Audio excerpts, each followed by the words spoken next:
मध्य प्रदेश के खजुराहो के वामन मंदिर में भगवान विष्णु की मूर्ति को मुगलों ने खंडित कर दिया था। मूर्ति के हाथ, पैर और शरीर के समस्त भाग सही हैं, लेकिन प्रतिमा का शीश नहीं।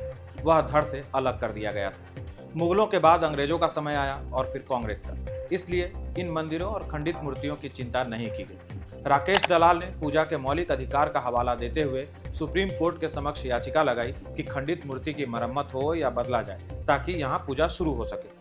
खंडित मूर्ति के कारण लोग यहाँ पूजा नहीं कर पा रहे हैं, लेकिन सुप्रीम कोर्ट ने उन्हें डांट दिया।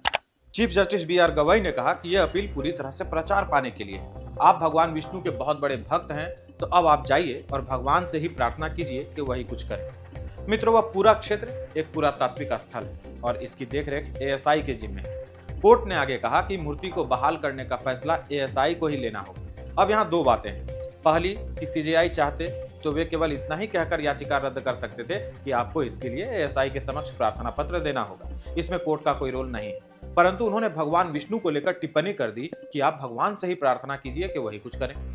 यह भी कहा गया कि परिसर में शिव का मंदिर है। आप यदि शिव से द्वेष नहीं करते तो उसी मंदिर में पूजा कर सकते हैं। इसमें दूसरी बात यह भी है कि सीजेआई को हिंदू आस्था पर टिप्पणी करने का कोई अधिकार नहीं है। वो सीजेआई हैं, तब भी उनको यह अधिकार नहीं है और एक हिंदू बहुल देश में अब तक लोगों को सड़कों पर उतरकर उनका विरोध करना चाहिए था। और आपको यह जानकर और अधिक आश्चर्य होगा कि बी.आर. गवई का पूरा नाम भूषण रामकृष्ण गवई, जिनके नाम में भगवान विष्णु के 2 अवतारों का नाम हो, वह इस तरह की ओछी टिप्पणी कैसे कर सकता है।